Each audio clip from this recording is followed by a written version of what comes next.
I mean, oh my God, the way I was so hard on myself.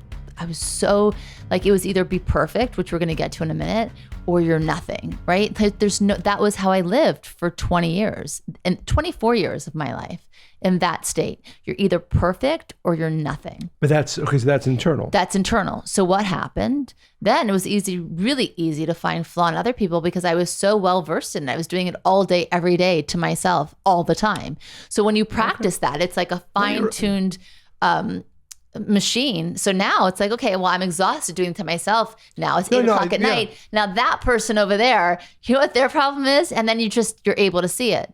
So I do really want to actually stress what I shared about how we damage our closest relationships because we're looking for fault and we're looking for flaw. And of course we don't mean it, but it starts within. And then of course it gets so exhausting at some point, you have to push it out and you look externally like, okay, what is everybody else's problem? Because if everybody else has a problem, like the bully, then, no one's going to see my imperfection, number one. And no one's going to see that I am not as confident as I'm pretending to be or whatever it is.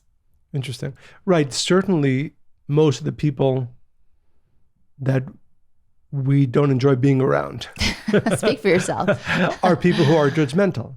Oh yeah. Right. I mean, we can't. We've unfortunately encountered. No, I don't think at this point we would even entertain an evening like that. But it's interesting. But I wonder because again, and it doesn't make me a great person. It just happens to be not my nature to want to find fault in others and judge them. But honey, nobody wants to do that. Oh, I think there are people who want to do that. I think it only starts with the people that really want to do that is because those are the ones that are really suffering with how they feel about themselves. I don't think that there is anybody who does it for any other reason, honestly. But I think what the point is that to the degree that we are, and I think it's important for our listeners to ask themselves that question, how much time do I spend judging other people? As a matter of fact, yes, and that's what I said. By the way, the only way you do that is ask yourself, how many kind things did you say in this day? Yeah, or at least, I think the stark view of how many people do spend time judging, and I know some people I'm thinking off the top of my mind. I think if you asked them, they would I'm just trying to help, right? I'm just trying to help. All under the guise of I have a good intention here.